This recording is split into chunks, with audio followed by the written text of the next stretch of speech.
Oui, une année de plus pour la MONUSCO. Oui, cette mission de l'ONU pour la stabilisation en République démocratique du Congo ou de la République démocratique du Congo. Mais c'est un mandat prorogé sans tenir compte de la volonté des dirigeants congolais. Plusieurs années, au-delà d'une décennie, l'ONU est sur notre territoire avec sa force. On n'a toujours pas mis fin aux groupes dits groupes armés. Mais cette fois-ci, un autre mandat. Pour quelle finalité? Les 5 au Conseil de sécurité ont décidé de manière unanime. Et voilà, on en parle avec ces deux invités. 2 patriotes. On commence par Michel Kitoko. Bonjour. Bonjour. Oui, vous avez formé un club dit club des patriotes congolais. C'est pas pour quelle raison. Vous nous diriez peut-être plus tard. Norbert Yamba Yamba, lui, il n'a pas quitté définitivement la politique, même si par moment il est passé par la société civile. Norbert Yamba Yamba, bonjour. Bonjour. Vous êtes, on peut dire, cadre de l'UDPS. Tout à fait. On commence avec vous, Michel Kitoko. La résolution 2277 a été interprétée dans tous les sens. Je ne voudrais pas qu'on s'y attarde. Je voudrais qu'on parle de ce mandat, un autre mandat. Les 5 ont décidé, même la Chine, mais sans tenir compte de la volonté de nos dirigeants.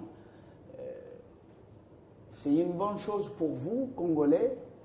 L'ONU est venue à votre secours quand même. Mais justement, moi je dis tout simplement que nous devons faire très attention. On ne doit pas placer une confiance aveugle à une organisation appelée Nations Unies parce que nous connaissons le contexte historique dans lequel nous avons évolué avec l'Organisation des Nations Unies depuis les conflits des années 61 lorsque nous avons eu un problème de sécession dans ce pays. Donc c'est très important de le rappeler. Et puis en même temps, je me dis que... Un rappel important, Lumumba a demandé secours, l'ONU n'est pas venue au secours parce que la décision était déjà prise par les grands du monde qu'il fallait mettre le pays à feu et à sang. Un détail important à Bruxelles, à la table ronde, le plan était déjà bien concocté. Mais justement, on peut en parler quand même avec détail. Oui, mais justement parce qu'à cette époque-là, l'élément le plus important que j'ai vraiment voulu que les téléspectateurs, c'est-à-dire que les Congolais, prennent conscience par rapport à ça, c'est que de la prison, Lumumba, il avait dénoncé l'Organisation des Nations Unies. Parce qu'il a dit que les colonialismes belges et ses alliés occidentaux ont reçu le soutien important de la part des plus hauts fonctionnaires des Nations Unies, cette organisation à qui nous avons fait toute notre confiance quand nous avons fait appel à son assistance. Ils ne l'ont jamais voulu. Ils ont corrompu certains de nos compatriotes pour déformer la vérité et essuyer notre indépendance. Ce n'est pas ma personne qui compte, c'est le Congo. Mais tôt ou tard, il en a juste que tôt ou tard, je sais que mon peuple se lèvera comme un seul homme pour dire non au capitalisme dégradant et honteux et reprendre sa dignité sous un soleil pur. C'est ça. Donc le combat qui reste aujourd'hui à mener, c'est qu'à nous, dignes fils de ce pays, qui devons comprendre que les enjeux, ici, lorsqu'on fait appel à l'organisation comme les Nations Unies, on ne doit pas faire donner une confiance dans l'aveuglette. Il faut comprendre les raisons pour lesquelles les Nations Unies est arrivé et qu'est-ce que nous devons faire. Il y a la part des Nations Unies, il y a la part du Congo. Parce que la résolution 2277, il y a une grande partie des décisions, c'est-à-dire que quand il s'agit de décisions, ce ne sont pas des exhortations. Les exhortations, on l'a bien compris, à ce qui concerne le dialogue, à ce qui concerne le processus électoral.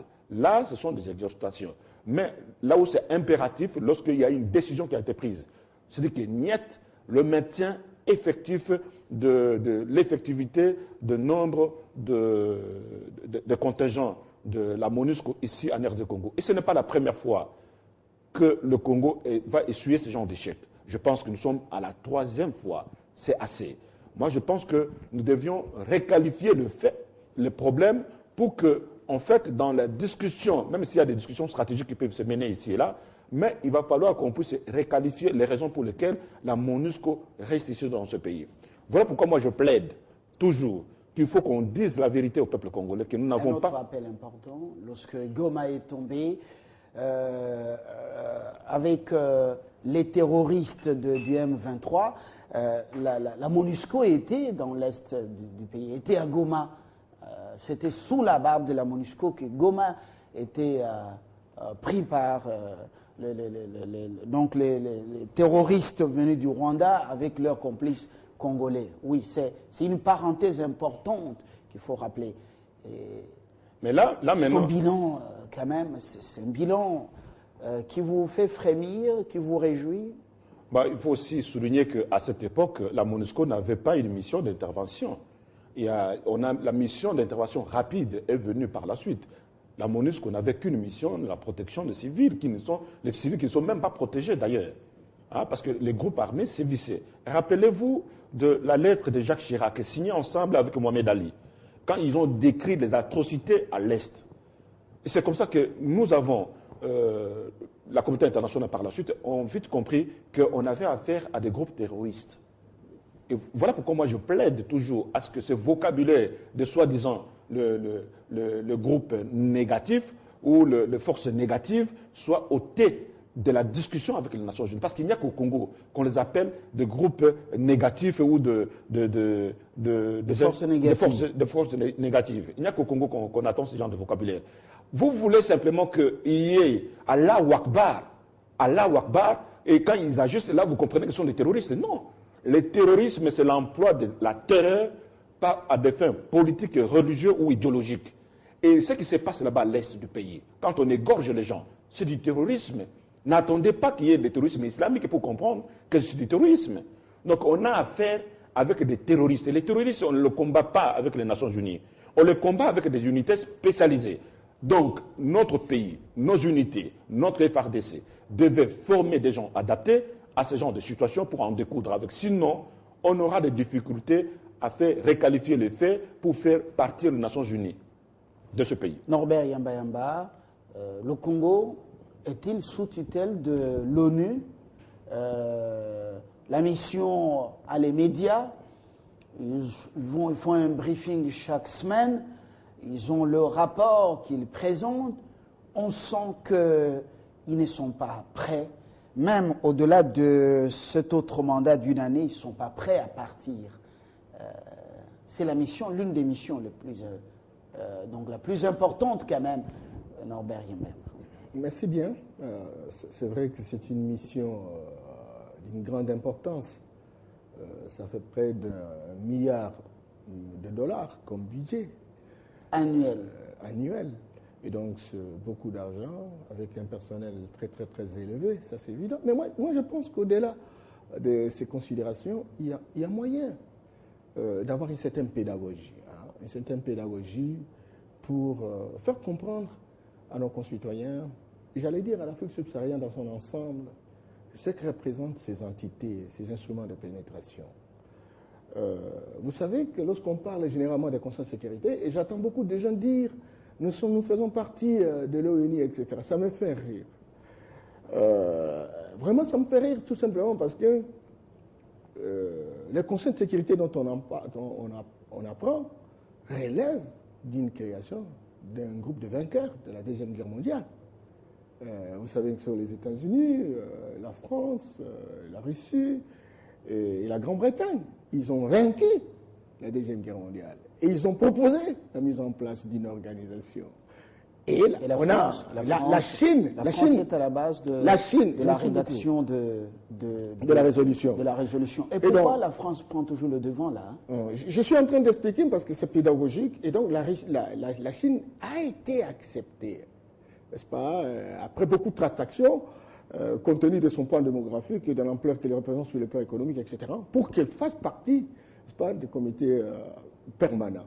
Donc, le Conseil de sécurité, c'est ce qui pilote. En réalité, lorsqu'on est dans une organisation, ce sont les éléments d'une organisation, notamment les différents pays, qui sont au-dessus de l'institution et qui peuvent avoir véritablement la décision qui permettent à pouvoir construire la dynamique et la direction de cette organisation. Or, aujourd'hui, c'est le Conseil de sécurité, ce sont ces 5 pays qui ont le veto. Et ce sont ces 5 pays qui disposent des intérêts.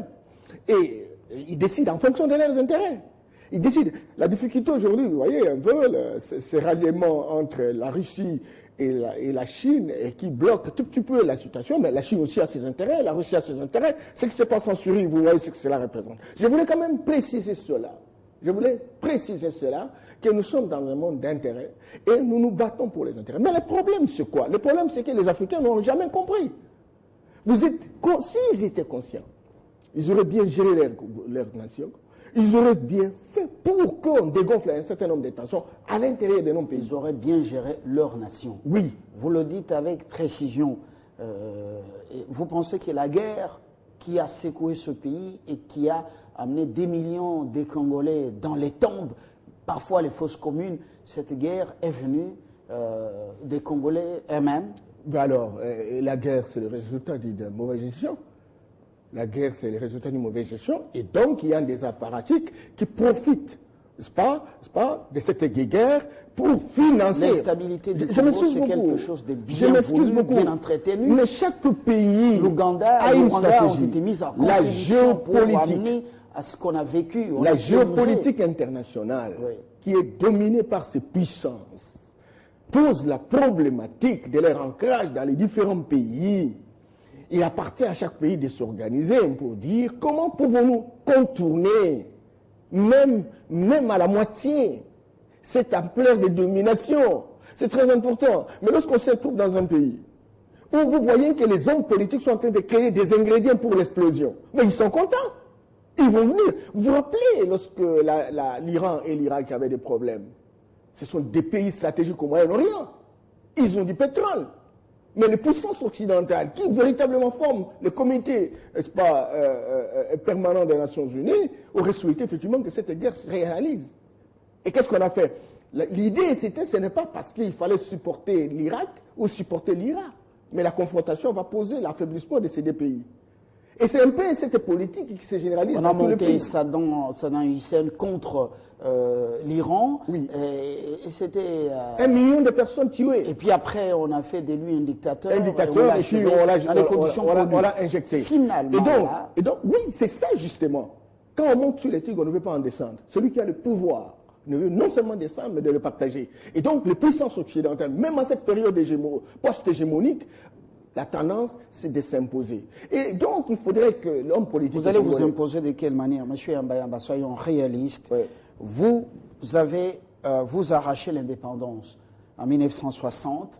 La sécession a été déjà préparée parce que Tshombe mise à contribution lors de la table ronde. On l'a tiré à côté, on l'a endoctriné jusqu'à faire ce qu'on a vécu. Et puis après, on met un dictateur, un militaire, qui prend le pouvoir par coup de force. 32 ans, il est aux affaires, on l'appelle notre ami Mobutu. On l'a sucé, il se rend compte qu'il était utilisé. On le fait partir dans l'humiliation. On l'instrumentalise contre l'Angola. On met Savimbi en musique. Et après, on trouve que Savimbi, on peut les liquider, et puis on le fait liquider comme si on tuait un cochon. Et notre ami Mobutu devient notre ennemi, on le fait partir. Moussé arrive, on fait tuer Moussé. Et tout ça, c'est voulu, entretenu. Vous allez vous organiser de quelle manière? Quand il y a des gens qui ne pensent qu'à leur ventre, à leur poche, à leur compte, et qui n'aiment pas le Congo. Mais alors, c'est pourquoi je vous disais qu'ils profitent d'intérêts fertiles, ou même des graines pourries peuvent bien germer. Simplement parce que nous ne sommes pas organisés, nous n'avons pas la vision de développement de notre pays. Nous sommes dans des intérêts mercantilistes. On donne la possibilité aux Occidentaux d'intervenir. Regardez les ingrédients tels que se préparent aujourd'hui. Les gens ne veulent pas se parler, les gens ne veulent pas discuter, les gens posent des actes, chacun selon ses intérêts, etc. Le terrain devient fertile parce que la Troisième Guerre mondiale interviendra en Afrique. Interviendra en Afrique parce qu'aujourd'hui l'Occident est dans une situation de croissance zéro. L'Afrique a croissance 5, la moyenne 5 plus 5, 5,5. Et donc la tendance aujourd'hui, la confrontation Chine, c'est pas l'Est et l'Ouest, ça va se faire en Afrique. Malheureusement, nous, on ne prend pas conscience de ça. On pose des actes comme si on n'avait vraiment pas une vision long-termiste. Ça, c'est la première chose. Deuxième chose, il faut comprendre, cher Fabien, qui vous dit que nous sommes indépendants? Nous n'avons jamais été indépendants. La tendance qui a suscité l'indépendance dans nos pays, surtout en Afrique subsaharienne, c'était une tendance où les colonisations ont estimé qu'ils dépensaient beaucoup d'argent. Ils devaient réparer, ils devaient construire des routes, ils devaient construire des bâtiments, etc.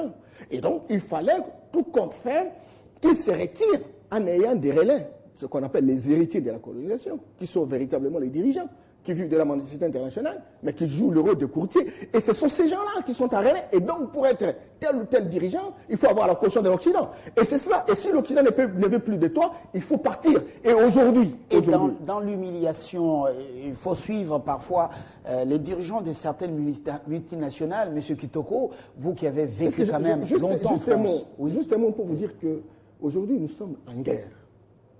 Malheureusement, nos dirigeants ne comprennent pas qu'on est en guerre. Nous sommes en guerre d'indépendance, la vraie indépendance. Des gens comme Rodrigue Kopoli, qui est un grand penseur africain, pense d'une insurrection générale contre le système d'ordre international qui a été mis en place. Mais malheureusement, nos dirigeants ne sont pas au rendez-vous. Je reviens à vous. Le rappel des titres. Dans l'actualité, il est prévu cette semaine une série de remises en reprise dans les 21 nouvelles provinces, démembrées entre les commissaires spéciaux et les gouverneurs élus. Et ceci à la suite de leur investiture par le chef de l'État Joseph Kabila, investiture qui fait suite aux élections du 26 mars dernier, dont les résultats ont été publiés par la Commission électorale nationale indépendante et validés par les différentes cours d'appel. Sur le continent, on a voté hier au Tchad, un vote qui s'est déroulé dans le calme pour élire le nouveau président parmi les 13 candidats, dont le chef de l'État sortant, Idriss Déby Itno, qui brigue un 5e mandat après 26 ans de pouvoir. Il faut attendre 15 jours pour connaître les premiers résultats. En Inde, un incendie dû à l'explosion non contrôlée d'engins pyrotechniques dans un temple du Kerala a provoqué la mort de plus de 100 personnes le week-end, ainsi que 250 blessés lors des célébrations liées au Nouvel An hindou. Pompiers et policiers ont été à pied d'œuvre une partie de la nuit pour combattre les flammes dans ce temple situé justement dans le district de Kollam et porter secours aux victimes. La situation est désormais sous contrôle, affirme le ministre de l'Intérieur du Kerala. Et puis en sport, il s'est poursuivi le week-end les 8e de finale aller de la Ligue des Champions de la Confédération africaine de football.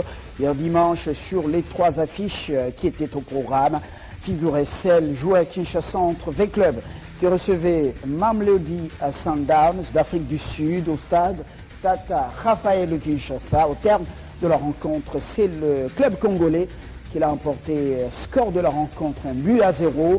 Le club congolais n'a trouvé le chemin du filet qu'aux ultimes minutes de la partie grâce à Koulé Bombo. Yamba Yamba, vous étiez en train de dire que c'est maintenant la véritable guerre qui vient de commencer. Oui, il faut sortir. Mais une guerre dans laquelle vous n'impliquez pas le peuple.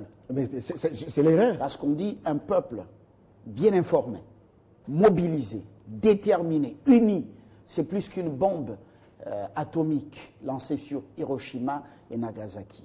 Alors, Norbert, les dirigeants et le peuple ne comprennent pas que nous sommes dans la guerre. Mais vous avez suivi Raymond Tshibanda? Oui, je l'ai suivi. En colère. Tshibanda n'est pas celui que vous avez connu le week-end. Il avait perdu pratiquement toutes ces bonnes règles de la diplomatie. Il a dit des choses clairement. Cette guerre, elle est perdue pour nous, elle est gagnée d'avance. Mais écoutez, il a dit, c'est maintenant que les dirigeants et la classe politique doivent prendre conscience qu'il y a des intérêts qui nous opposent et pour lesquels nous pouvons déjouer en parlant le même langage, voir les intérêts du Congo. Mais malheureusement, j'ai comme l'impression que ceux qui sont au pouvoir voient leur pouvoir, ceux qui véritablement sont en dehors du pouvoir voient comment ils peuvent prendre le pouvoir et ils oublient le Congo. Parce qu'aujourd'hui... À leur tour, ils dirigent et qu'ils servent les maîtres. Non, mais alors chacun veut servir le maître, chacun veut montrer qu'il est capable de servir le maître, et donc le maître est en train de voir qui peut bien servir pour véritablement lui confier la responsabilité. Mais je vous dis que le maître, il a toujours un timing pour chacun d'entre eux. C'est très important. Et donc aujourd'hui, plus que le jamais... timing est fixé par l'éternel Dieu ou le timing que chaque maître s'est fixé? Il s'est fixé un temps. Quand on me dit que ce n'est plus toi, ce n'est plus toi. Et pour être sauvé, il faut être en interaction avec votre peuple. Il faut être en interaction avec la classe politique. C'est très important. Et lorsqu'il y a distance, il y a décalage, il y a distanciation, il y a une équation, eh bien, écoute, qu'on le veuille ou pas, vous êtes appelés à partir. C'est cela. Et il faut déjouer. En Asie, ils sont arrivés à des performances. Vous voyez ce qui se passe aujourd'hui au Brésil. Vous voyez ce qui se passe aussi en Afrique du Sud. Vous avez à déjouer tout ce calcul. Non, mais il a fait quoi? Il a déjoué, mais il faut voir quelle est la situation des Zimbabwe aujourd'hui. Non, écoutez, on peut bien déjouer, on peut bien être résistant, mais il faut une formule innovante qui vous permette véritablement de desservir des services à votre peuple. C'est cela. Donc il faut une connexion. Ça sert bien des fois d'avoir un coup de gueule mégaphoné, mais c'est aussi la capacité de donner des solutions. Et lorsqu'on ne donne pas de solution à ces populations, lorsqu'on ne veut pas écouter sa population, quelle que soit sa résistance, elle est fondamentalement inutile. Monsieur Kitoko, Lumumba, vous ne l'avez toujours pas compris, plus de 50 ans après, vous parlez de cette ONU, vous parlez de ce qu'il voyait, mais vous ne l'avez pas vu avant. Vous continuez à croire comme des bons élèves que, voilà, on vous aime, vous êtes les plus beaux et vous avez les plus belles créatures. Bon, voilà, moi je suis étonné que le ministre des Affaires étrangères se mette dans cette situation-là. S'il était informé de la situation historique de notre pays, il pouvait déjà être vacciné de l'intention qu'il y a de la communauté internationale qui n'a jamais changé d'avis par rapport à la question de l'Afrique. Donc, le problème d'intérêt ne date pas d'aujourd'hui. Si Lumumba a été effacé de ce pays, anéanti comme tel, tué par ce que moi j'appelle le groupe des cannibalistes, je pense que c'est parce qu'il mettait fin aux intérêts des impérialistes occidentaux. Donc, la même méthode n'a jamais changé. Aujourd'hui, nous devons éviter, c'est-à-dire que le peuple congolais et ses dirigeants doivent éviter l'annonce selon laquelle qu'un étranger vienne vous dire « votre chef n'est pas bon ». Non, ce n'est pas à l'extérieur, ce n'est pas aux dirigeants occidentaux de nous parler de nos dirigeants ici dans notre pays. C'est très important. Vous vous imaginez, essayez, allez en France. Moi, j'ai fait des années là-bas. Allez en France. Allez demander aux Français qui est contre François Hollande. Allez demander un petit complot contre François Hollande. Il va vous dénoncer, même s'il est dans l'opposition, contre François Hollande. Mais il ne pourra pas comploter contre lui. C'est ça le problème. Donc, à ce qui nous concerne, nous devons éviter d'aller faire des réunions à l'extérieur, soi-disant que les Occidentaux nous aiment et que nous devons, mordicus, chercher à mettre fin à la vie de nos dirigeants ici.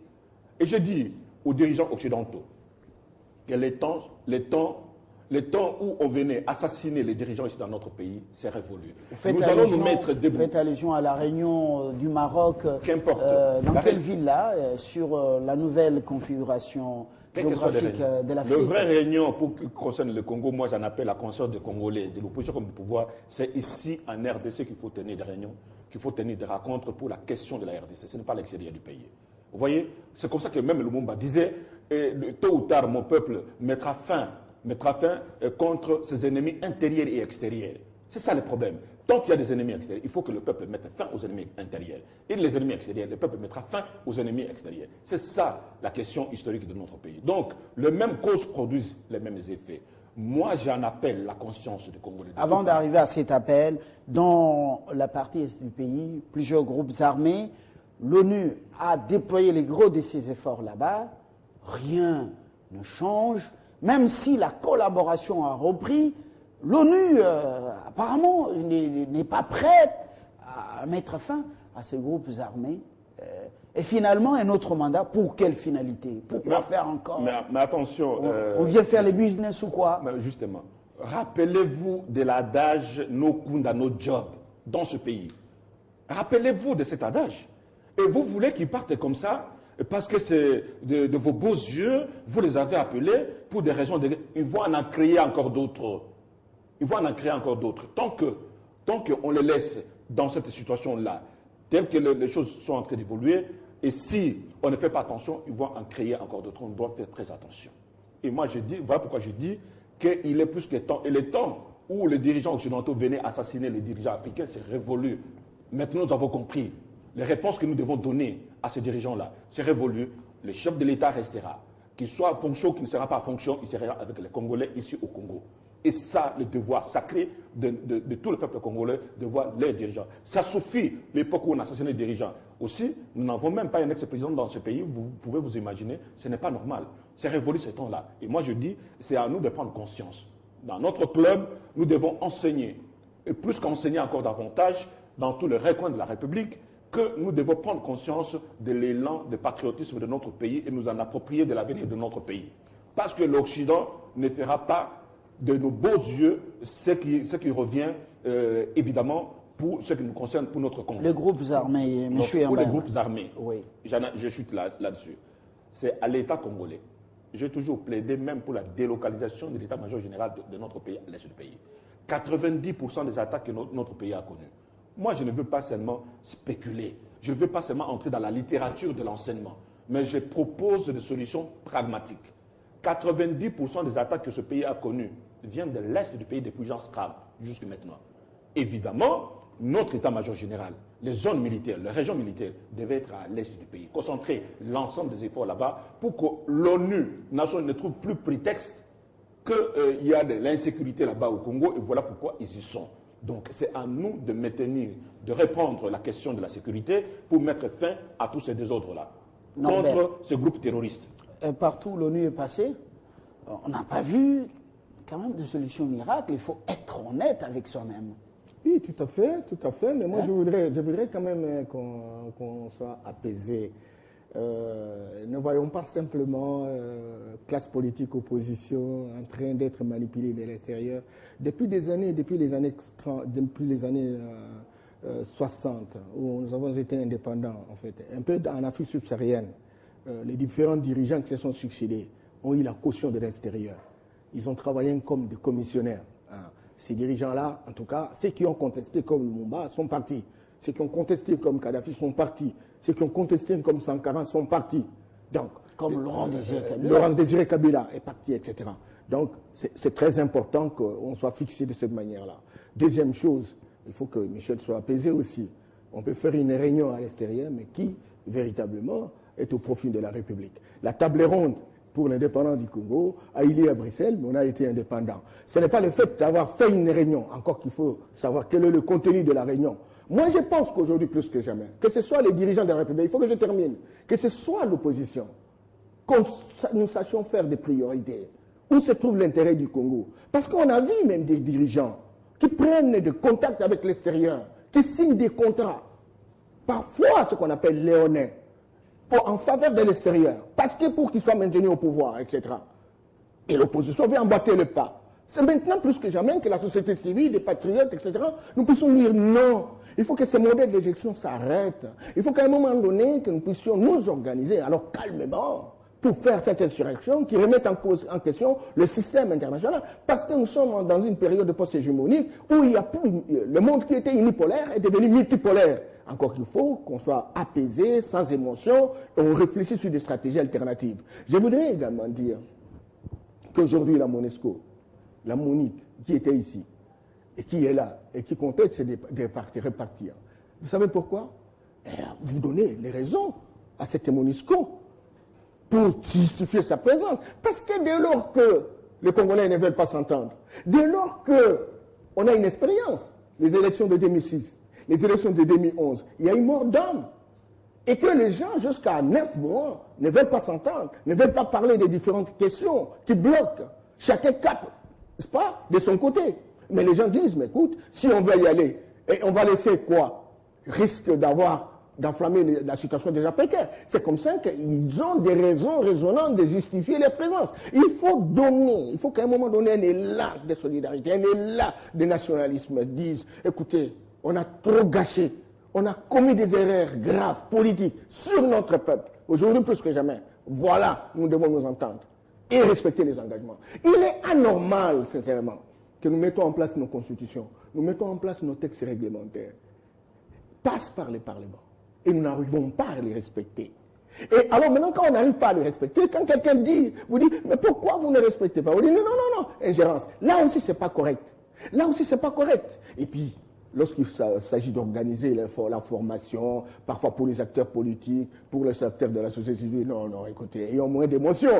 Parce que... Vous êtes apaisé finalement. Parce que la formation pour la libération. Vous savez, le mouvement s'il n'a pas lu, il ne serait pas très avancé par rapport à ça. Une formation à l'extérieur pour libérer le pays. Combien de gens ont été formés? Non. Ça se tient quand même au lieu de la vente d'esclaves. Non, il ne faut pas passer rapidement comme ça. Je n'ai pas dit je n'ai pas dit qu'on a reçu une formation à l'extérieur pour libérer le pays. Ouais. Mais je dis qu'il y a des gens qui se sont battus dans ce pays pour libérer. Et il y a des gens qui se battent à longueur de journée, qui font des voyages études à travers le monde pour voir les expériences des autres. Comment ils ont fait pour se libérer? Encore que la vraie libération, c'est contre la colonisation, c'est contre la néocolonisation. Parce que les relais volontaires qui se trouvent fonctionnels dans nos pays, ils sont en connexion avec naturellement les éléments du mécanisme de la géopolitique internationale. Et donc, c'est ce système-là qui a un ancrage institutionnel, sociologique, qui se prolonge dans un pays, qu'il faut démolir, qu'il faut déconstruire. Et pour le faire, il faut avoir la formation. Monsieur Kitoko, vous êtes finalement apaisé? Mais je pense que... Oui, mais je pense que lorsque M. Yamba parle de la formation, il a été très bien formé, il n'avait pas besoin d'une formation encore qui vient du Sénégal ou ne sait pas de Tanger. Il n'a pas besoin de ça. M. Yamba, c'est quelqu'un qui est très outillé. Je dis tout simplement que pour le moment, les contextes dans lesquels notre pays est en train de traverser, nous n'avons pas besoin que les dignes fils de ce pays se mettent en groupe à l'extérieur par un multinational qui finance. Ils ne les financent pas parce qu'ils ont de beaux yeux, parce qu'ils ont de beaux enfants ici et là. C'est parce qu'il y a un intérêt quelque part. On parle de question d'intérêt. Revenons à la question de la table ronde. À cause de cette réunion, d'abord, la table ronde, quand ça a été tenue, Lumumba n'était pas là au début. Ce sont les acteurs de la table ronde, notamment les camps congolais, qui ont réclamé la présence de Lumumba. Et quand il est venu, les choses se sont très bien avancées, ils étaient unanimes. Mais à côté de Gaston Esquins, à Bruxelles, lors de la table ronde, il y avait le ministre de la Défense. Le ministre de la Défense belge, qu'est-ce qu'il a fait? Il a fait appel à Tchombe, quelques temps plus tard, après que toutes les résolutions soient prises. Et voilà, à l'hôtel, il vient voir Tchombe, il va l'inviter chez lui, il va discuter avec. Et vous savez les conséquences par la suite de ce qui s'est passé. Au retour, 7 jours après la proclamation de l'indépendance, 10 jours après, c'est la sécession du Katanga, à complicité avec la Belgique. Vous voyez, donc voilà pourquoi moi j'ai dit, toutes les réunions qui peuvent être tenues à l'extérieur du pays, Lumumba l'a dénoncé de la prison dans sa dernière lettre. Les derniers des écrits de Lumumba, il a dénoncé les Nations Unies qui étaient à complicité avec certains compatriotes pour déstabiliser la République du Congo à cette époque-là. C'est très important de le souligner. Moi, comme Yamba, nous avons des très bonnes formations quand même. Est-ce que moi encore j'ai besoin d'aller encore à Tanger pour prendre une formation concernant mon pays? Non. Si le Sénégalais ou ne sait pas quoi, ils veulent discuter avec nous, c'est ici au Congo, devant les officiels de notre pays, que nous allons traiter la question du Congo et faire avancer notre pays. C'est très important de souligner parce que nous sommes en train de traverser un moment difficile de l'histoire de notre pays. Et nous devons nous rappeler à nos enfants et à nos petits-enfants et les enseigner comme tels. Donc, à ce qui concerne le Congo, maintenant, je dis, nous avons perdu Mobutu, nous avons perdu Kasavubu, nous avons perdu Lumumba, nous avons perdu Mouzé. Ça suffit et je dis assez. Maintenant que nous avons compris la leçon de l'histoire, nous allons tout faire pour préserver ce qu'il y a à préserver. Et les dirigeants actuels doivent rester avec les Congolais au pays. Il est hors de question qu'on nous parle de quoi que ce soit pour dire, bon voilà, il est bon, il est mauvais, on doit faire ceci, on doit faire cela. Non, pas du tout. Les Congolais ont besoin de voir l'ex-président de leur pays dans son pays. Nous avons besoin de ça. Et qu'ils enlèvent l'idée, qu'on efface l'idée selon laquelle il faut assassiner tous les dirigeants africains. Ça suffit. Mobutu a été humilié après avoir fait le travail pour le compte des États-Unis d'Amérique. À la fin, on l'a envoyé Bill Richardson, ici à Kinshasa, qui l'a humilié, qui lui a dit, vous ne quittez pas les pouvoirs, votre corps va traîner dans la boue. On sait dans quelles conditions le maréchal Mobutu a quitté ce pays après avoir servi les intérêts américains. Et lorsque Mouzé arrive pour servir les intérêts congolais, nous connaissons son sort aujourd'hui. Vous voyez, donc les héros de notre pays nous a donné des leçons, nous a donné des enseignements, et c'est à nous de capitaliser cela pour dire, non, ça suffit comme ça. Donc il faut faire partir la MONUSCO, où il faut continuer à être comme à l'église, Amen, Alléluia, ainsi soit-il. Il est hors de question qu'on puisse dire Amen. Moi, je dis, ça suffit. Notre pays, Lumumba a réclamé l'indépendance intégrale, indépendance totale. Et cette indépendance, Et Yamba dit, nous n'avons eu que l'indépendance verbale. On n'a pas eu la vraie indépendance. Mais c'est à nous de réclamer ça, parce qu'il a même dit dans cette même lettre, aujourd'hui je ne fais pas l'apologie de la lettre, il a dit tous les peuples libres et libérés, l'Afrique et l'Asie, tous les peuples libres et libérés seront derrière des millions de Congolais qui n'abandonneront la lutte que le jour où il n'y aura ni colonialistes et leurs mercenaires dans notre pays. Et c'est ce jour-là que nous allons abandonner le combat. Et le combat n'est pas encore terminé. Et c'est à nous de parachever le combat de Patrice Emery Lumumba. C'est ça que moi j'essaie d'enseigner. Ce qui se passe aujourd'hui, moi ça ne m'étonne pas. Parce qu'en me plongeant dans la piscine de patriotisme de Lumumba, j'ai compris les intérêts américains, les intérêts français, les intérêts de tous les grands impérialistes. Et nous devons combattre ces intérêts mordicus. L'indépendance totale, ça ne fait que de commencer. L'indépendance totale ne s'acquiert pas par de simples déclarations émotionnelles. Elle s'acquiert par des stratégies innovantes et mobilisatrices. On peut préparer à l'île de Gorée quand même. L'île de Gorée, c'est un terroir sénégalais. Il ne faut pas vraiment l'immoraliser. L'île de Gorée, c'est un terroir sénégalais, etc. Mais je voudrais simplement rassurer mon frère Michel Kitoko que nous avons été tous bien formés. Mais attention, il y a 3 types de formation. Il y a la formation informelle qui porte sur la lecture individuelle, les médias, etc., les contacts, les voyages. Il y a la formation formelle que lui et moi, nous avons été à l'université, etc., on a fini. Il y a la formation non formelle, des rencontres, des colloques, des échanges, des séminaires. On en a besoin. Michel ne va pas me dire qu'il a conquis tous les savoirs, simplement parce qu'il est juriste, non. Et on a besoin véritablement de comprendre la géographie, on a besoin de comprendre pourquoi les constitutions n'avancent pas, etc. Donc, on a intérêt véritablement, lorsqu'il y a organisation de telle ou telle rencontre, que les gens y vont et qui découvrent quelque chose qui leur apporte quelque chose d'additionnel pour véritablement booster le pays. Donc, la formation, les échanges ne sont pas à exclure. Je voudrais également dire qu'au même moment que nous réclamons que nous devons être véritablement indépendants, comme Lumumba l'a dit à son temps, travaillons. Soyons sérieux, prenons des engagements, respectons ces engagements. Donc, lorsqu'on dit, bon, parce que telle ou telle personne va venir me dire que je suis mauvais ou je ne suis pas mauvais, etc., et on ne respecte pas les engagements, à ce moment-là, ça devient gravissime. Donc, moi, je pense qu'aujourd'hui, nous devons être honnêtes par rapport à nous-mêmes. Il y a un combat. Le système qui a été mis en place, c'est un système d'infantilisation, d'instrumentalisation. Ça, c'est connu. Il faut le démolir, il faut le déconstruire. Mais il faut être sérieux. Eh bien, il faut avoir le peuple avec soi. Il ne faut pas poser des actes qui sont toujours dans le sens de frustrer.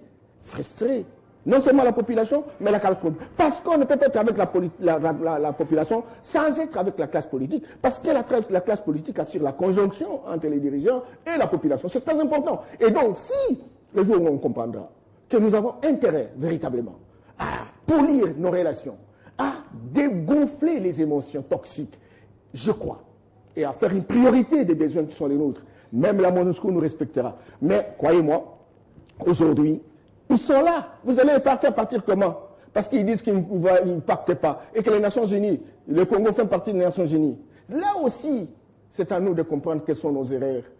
C'est à nous aussi de comprendre quelles sont nos faiblesses. Merci. Et c'est à nous maintenant de réfléchir, pas par des émotions, pas par déclarations de coups de gueule mégaphoniques, mais c'est de dire, qu'est-ce que nous faisons demain? Qu'est-ce que nous faisons demain? L'arrogance n'a rien, mais il faut aider à la réflexion. On ne réfléchit pas. Ouais. On est dans des petites déclarations avec des petites choses, etc., des réactionnaires. Il y a ce qu'on appelle des révolutionnaires et des réactionnaires. On a trop de réactionnaires qui se croient comme des révolutionnaires. Ils ne sont pas des révolutionnaires. On pense qu'il n'y a qu'un seul groupe qui réfléchit et les autres ne réfléchissent pas. Tout le monde doit réfléchir. Yamba, je vous remercie d'être venu ce matin. Monsieur Kitoko, merci également. Très bonne journée. Merci bien. On continue à réfléchir parce que beaucoup de gens réfléchissent, même pas à haute voix, mais ils réfléchissent. Ah, mais alors là, c'est dommage parce que là, ils vont être mettre au frigo et c'est dommage. Voilà, ça n'est ainsi.